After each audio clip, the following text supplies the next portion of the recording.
Accusés, levez-vous. Quand on entend ce genre d'ordre, on peut trembler de peur, non? Accusés. Mais de quoi et par qui nous sommes accusés? Accusés. Mais est-ce que c'est bien juste d'être accusé? Mais qu'est-ce qui va m'arriver? Accusé. Qui m'accuse?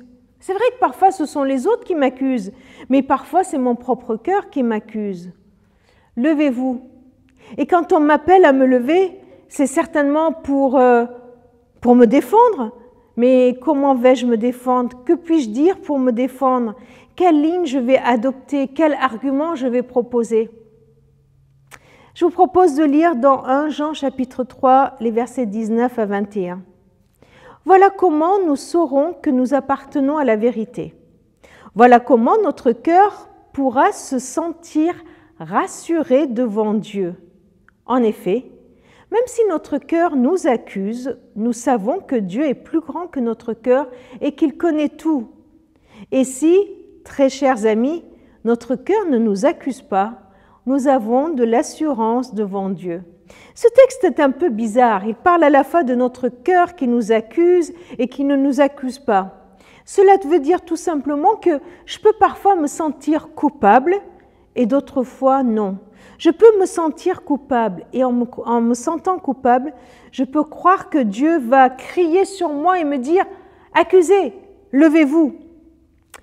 La réponse à cela, la réponse à un cœur qui a besoin d'être rassuré, qui a besoin d'être délivré de la culpabilité est claire dans ce texte.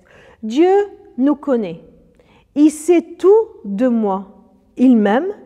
Il sait qui je suis. Il m'aime. Du coup, j'ai de l'assurance devant Dieu. Je peux me lever, je peux me tenir devant lui tel que je suis, sans avoir peur de savoir comment me défendre, parce que je n'ai pas à me défendre devant lui. Et vous savez pourquoi? Parce que c'est lui-même qui est mon avocat. Dieu qui m'aime, Dieu qui est plein d'amour envers moi, ne m'accuse pas, mais il me défend. Il ne me dit pas « accusez, levez-vous ». Il me dit « je suis avec toi pour te défendre ». La preuve, dans Romains 8, que dirons-nous de plus? Si Dieu est pour nous, qui peut être contre nous? Lui qui n'a pas épargné son propre Fils, mais l'a livré pour nous tous, comment ne nous donnerait-il pas tout avec son Fils? Qui accusera ceux que Dieu a choisis? Personne, car c'est Dieu qui les déclare non coupables. Qui peut alors les condamner?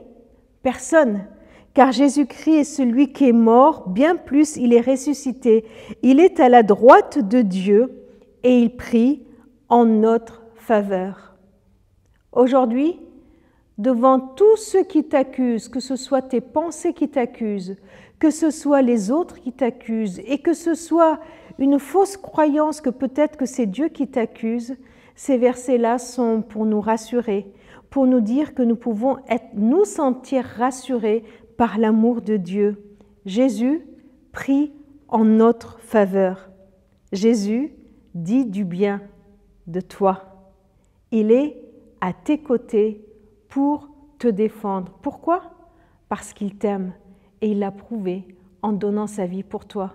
Alors, ne crois-tu pas qu'il peut faire au-delà de tout cela et tout ce qu'on peut imaginer, tout ce dont on a besoin, il peut le faire parce qu'il a déjà prouvé qu'il nous aime tant.